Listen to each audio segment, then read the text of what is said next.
You're running through a suffocating, pitch-black forest.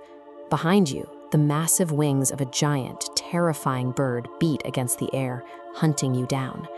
You stumble into a clearing and freeze. There, looming in the mist, is an ancient tree weeping thick, glowing green liquid from its bark.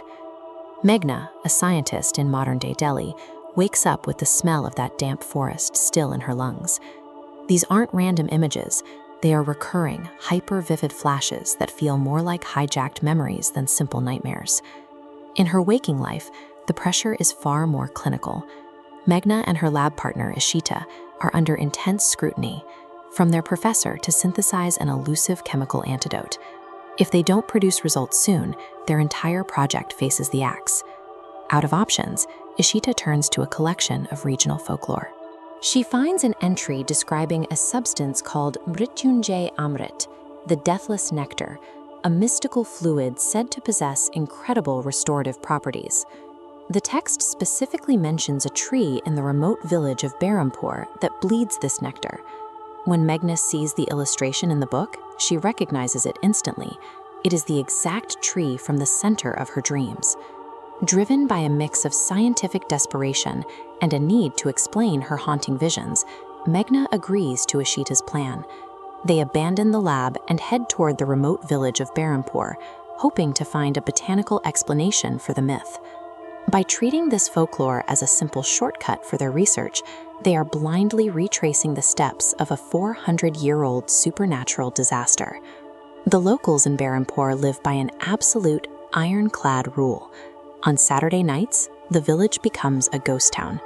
Doors are bolted from the inside, and no one dares to look out windows after dark.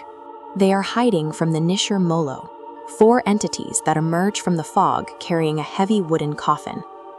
They march through the silent streets in a synchronized stride, chanting a single, rhythmic mantra. Bum, bum, bash. Everyone in the village knows the story of Madan. He was a boy who thought the old warnings were just superstitions. He ignored his father's pleas to stay inside and went out into the Saturday night alone. When the chanting grew close, Madan hid in the thicket, but he couldn't help himself. He peeked through the branches to see what the men were carrying. He made direct eye contact with the coffin bearers. The next morning, the village found him dead near a banyan tree.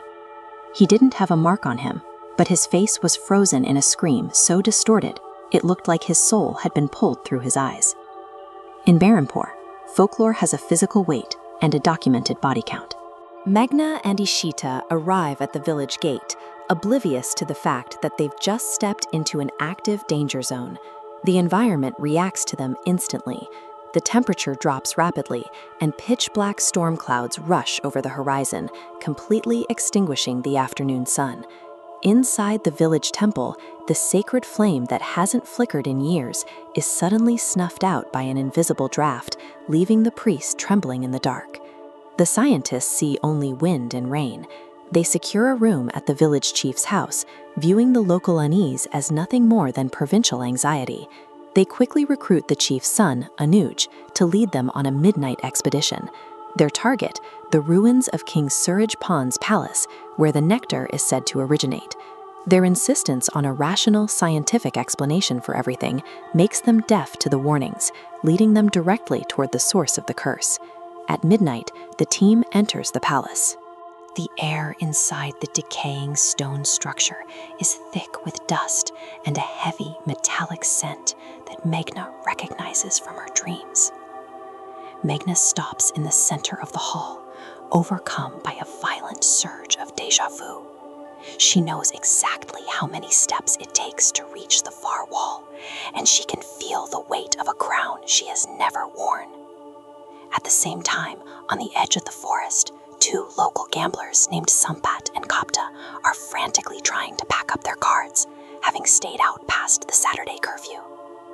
The chanting begins.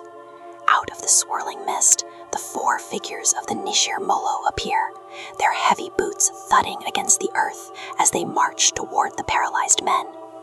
The entities stop. Before the gamblers can even scream, the lid of the massive coffin flies open with a sound like breaking bone. A piercing, inhuman shriek erupts from the darkness inside, shattering the silence of the entire village. Inside the palace ruins, an ancient wooden door, bolted for 4 centuries, simultaneously slams open, revealing a path into the sub-basement. Meghna stands at the threshold of a history she shouldn't know, her modern identity colliding with a 400-year-old architectural secret. The search for the deathless nectar has successfully unlocked a door that was never meant to be opened again. Whatever was waiting inside that coffin is now part of the waking world.